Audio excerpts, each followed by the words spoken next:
शयनं पद्मनाभं सुरेशं विश्वाधारं गगनसदृशं मेघवर्णं शुभांगं लक्ष्मीकान्तं कमलनयनं योगिनिर्ध्यानगम्यं वन्दे विष्णुं भवभयहरं सर्वलोकैकनाथम्। ॐ श्री परमात्मने नमः। श्रीमद्भगवद्गीता तथाविनियोगः।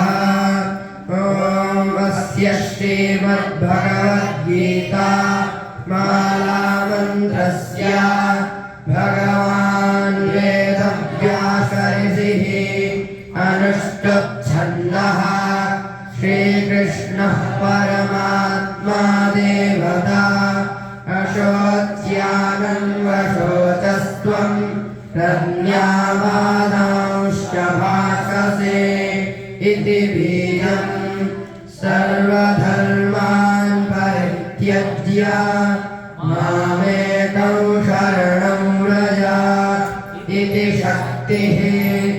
अहं त्वा सर्वपापेभ्यो मोक्षयिष्यामि मा शुचा इति गीतम्। श्रीकृष्णप्रीत्यर्थे पाठे विनियोगः। अरन्यासः नैनं छिन्दन्ति शस्त्राणि नैनं दहति पावका इत्यङ्गुष्ठाभ्यां नमः। न चैनं क्लेदयन्त्यापो न शोषयति मारुता इति तर्जनीभ्यां नमः। अच्छेद्योऽयमदाह्योऽय मद्वेद्यो शोष्य एव च इति मध्यमाभ्यां नमः। नित्यः सर्वगतस्थाणुरतलोऽयं सनातनः इत्यनामिकाभ्यां नमः। पश्य मे पार्थरूपाणि शतशोथसहस्रश इति कनिष्ठिकाभ्यां नमः। नानाविधानि दिव्यानि नानावर्णाकृतीनि च इति करतलकरपृष्ठाभ्यां नमः। हृदयादिन्यासः नैनं छिन्दन्ति शस्त्राणि नैनं दहति पावका इति हृदयाय नमः। न चैनं क्लेदयन्त्यापो न शोषयति मारुता इति शिरसे स्वाहा। अच्छेद्योऽयमदाह्योऽय मत्क्लेद्यो शोष्य एव च इति शिखायै वषट्। नित्यः सर्वगतस्थाणुरतलोऽयं सनातनः इति कवचाय। पश्य मे पार्थरूपाणि शतशोथसहस्रश इति नेत्रत्ययाय वषट्। नानाविधानि दिव्यानि नानावर्णाकृतीनि च इति यस्त्राय फट्। ज्ञानम् ॐ पार्थाय प्रतिबोधिताम्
प्रपन्नपारिजाताय स्तोत्रवेत्रैकपाणये ज्ञानमुद्राय कृष्णाय गीतामृतदुहे नमः। वसुदेवसुतं देवं कंसचाणूरमर्दनं देवकी परमानन्दं कृष्णं वन्दे जगद्गुरुं। भीष्मद्रोणतटा जयद्रथजला गान्धारनीलोत्पला शल्याग्राहवती कृपेण वहनी कर्णेन वेलाकुला अश्वत्थामविकर्णघोरमकरा दुर्योधनावर्तिनी सोत्तीर्णा खलु पाण्डवैरणनदी कैवर्तकः केशवः आराशर्यवतः सरोजममलम् जीवार्थगन्धोत्कटम् नानाख्यानककेसरं हरिकथा सम्बोधनाबोधितम् लोके सज्जनषट्पदैरहरः पीपीयमानं युधा भूयात् भारतपङ्कजं परिमला प्रध्वंसिना श्रेयसे मूकं करोति वाचालं पण्डितं लङ्घयते यत्कृपातमहं वन्दे परमानन्दमाधवम्। अथ गीतामाहात्म्यं गीताशास्त्रमिदं पुण्यं यः पठेत् सततं पुमान् विश्वाः परममात्मागे भयशोकाविवर्जितः। गीताध्ययनशीलस्य प्राणायामपरस्य च नैव सन्ति पापानि पूर्वजन्मकृतानि च। मलनिर्मोचनं पुंसां जलस्नानं दिने दिने सकृद्गीताम्भसिस्नानं संसारमलनाशनम्। गीतासु गीता कर्तव्या किमन्यैः शास्त्रविस्तरैः। या स्वयं पद्मनाभस्य मुखपद्माग्निनिःसृता भारतामृतसर्वस्वं विष्णोर्वक्त्राद्विनिःसृतम्। गीतागङ्गोदकं पीत्वा पुनर्जन्म न विद्यते। सर्वोपनिषदो गावो दुग्धा गोपालनन्दनः। पार्थो वत्सः सुधीर्भोक्ता दुग्धं गीतामृतं महत्। एकं शास्त्रं देवकीपुत्रगीतम् एको देवो देवकीपुत्र एव। एको मन्त्रस्तस्य नामानि यानि सर्वाभ्येकं तस्य देवस्य सेवा।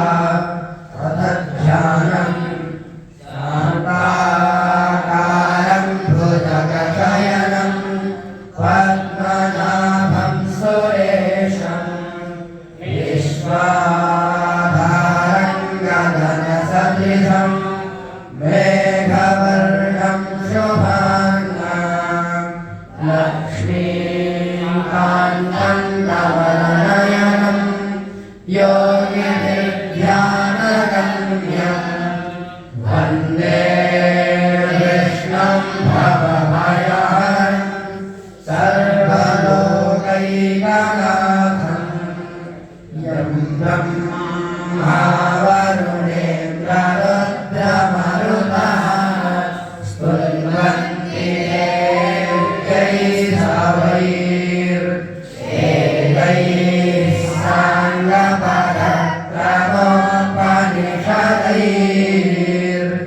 साङ्गपदक्रमोपनिषदैर्गायन्ति यं सामगाः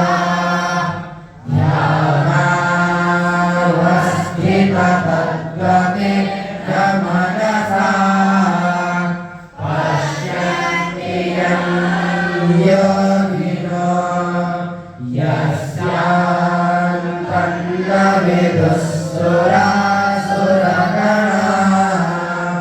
देवाय तस्मै नमः। ॐ श्री परमात्मने नमः। श्रीमद्भगवद्गीता अथ प्रथमोऽध्यायः।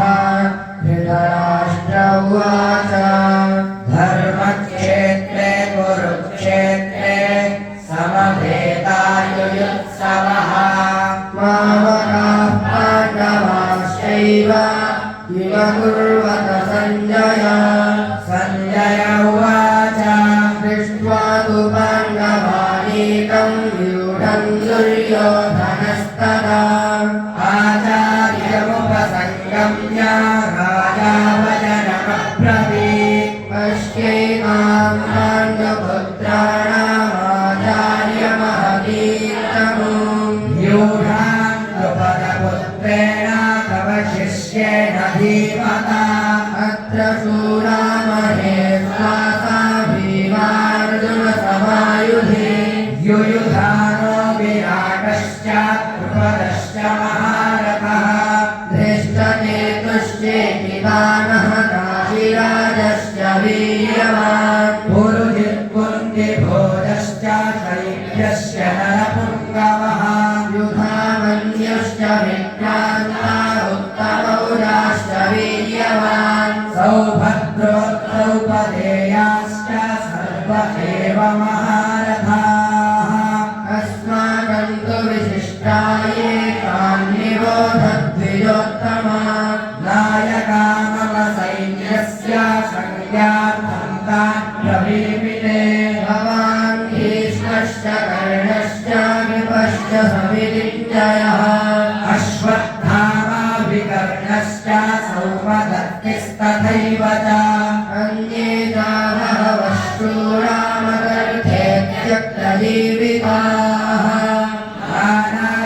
नानाशस्त्रप्रहरणाः सर्वे युद्धविशारदाः अपर्याप्तं तदस्माकं बलं भीष्माभिरक्षितम् पर्याप्तं विलपेतेषां बलं भीमाभिरक्षितम् अयनेषु च सर्वेषु यथाभागमवस्थिताः भीष्ममेवाभिरक्षन्तु भवन्तः सर्व एव हि तस्य सञ्जनयन् हर्षन् गुरुवृद्धः पितामहः सिंहनादौ विलप्योच्चैश्वन्धन् तद्भौ प्रतापवान् ततश्कण्ठाश्च भेर्यश्च प्रणवानकलोमुखाः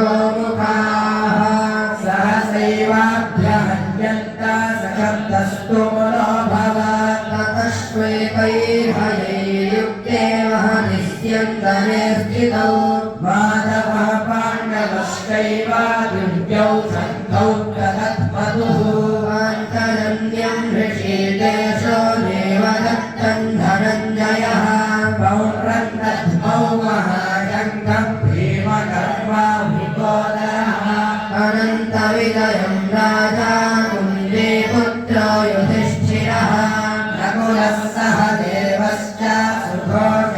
पुष्पकौ काश्यश्च परमेश्वासश्चिकण्डीतमहारथः दृष्टद्युम्नो विराटश्च सात्यकिष्टा पराजितः द्रुपदो द्रौपदेयाश्च सर्वशः पृथिवीपते सौभद्रश्च महाबाहुः शङ्कान्तद्वृपृथक्पृथक्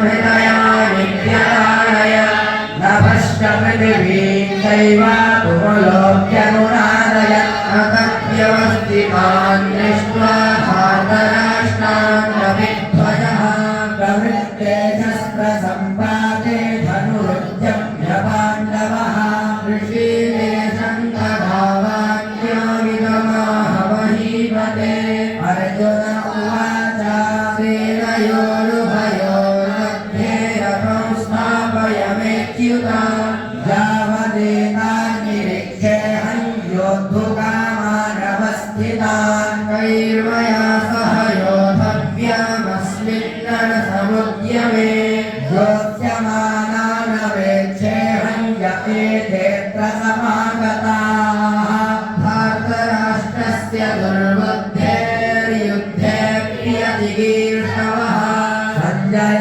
उवाच एवमुक्तो ऋषिकेशो गुडाकेशेन भारत सेनयोरुभयोर्मध्ये स्थापयित्वा रथोत्तमम् भीष्मद्रोणप्रमुखतः सर्वेषां च महीक्षितान् उवाच पार्थपश्यैतान् समभेतान् कुरूनिति तत्र पश्य स्थितान् पार्थं मित्रेण पितामहान् आचार्यान् मातुलान् भ्रातॄन् पुत्रान् पौत्रान् सखींस्तथा श्वशुरान् सुहृदश्चैव सेनयोरुभयोरपि तान् समीक्ष्य स कौन्तेयः सर्वान् बन्धूनवस्थितान् कृपया परयाविष्टो ऋषीरन्निदमब्रवीत् अर्जुन उवाच त्वेवं स्वजनं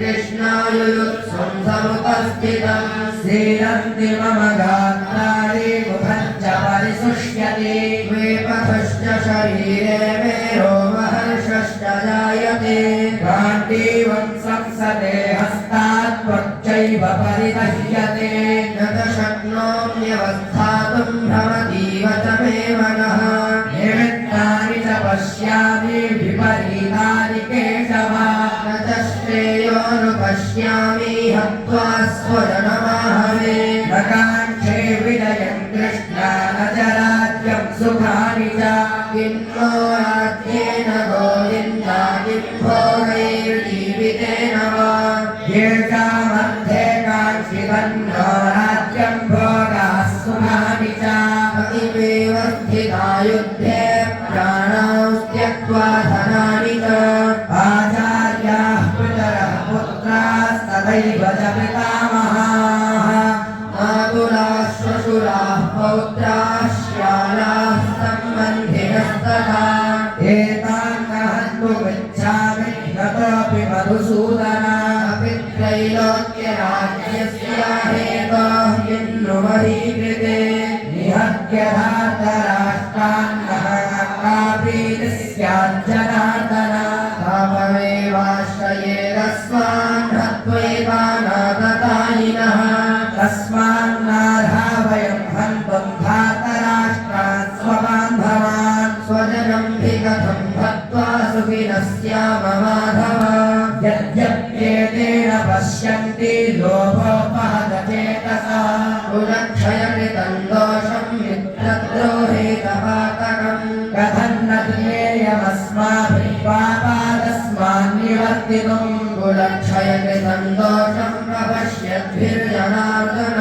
कुलक्षये प्रणश्यन्ति कुलधर्माः सनातनाः धर्मे नष्टे कुलं कृत्स्यामधर्मो विभवत्युता अधर्माभिभवात् कृष्णः प्रदुष्यन्ति कुलस्त्रियः सुदुष्टासु वाश्रेया जायते वर्णशङ्करः शङ्करो नरकालैव कुलज्ञानां कुलस्य च वदन्ति पितरो येषां लुप्ता पिण्डोदकक्रियाः दोषैरेतैः कुलघ्नानां वर्णसङ्करकारकैः उत्साद्यन्ते जातिधर्माः कुलधर्माश्च शाश्वताः उत्सन्नकुलधर्माणां मनुष्याणां जनार्दनान् नरके नियतौ वासो भवतीत्यनुशुश्रुमा अहो मतमहत्पापं कर्तुं व्यवसिता वयं यद्राज्यसुखलोभेन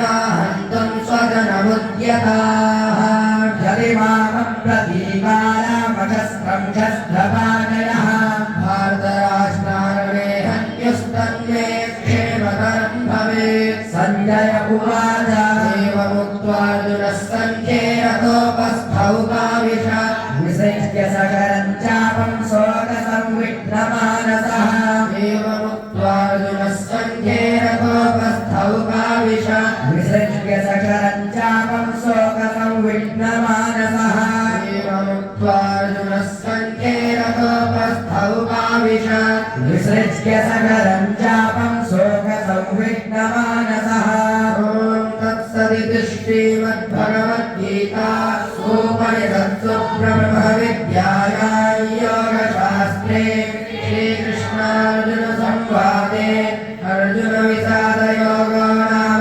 प्रथमोऽध्यायः श्रीकृष्णार्पणमस्तु ॐ श्रीपरमात्मने नमः अथ द्वितीयोऽध्यायः सञ्जय उवाच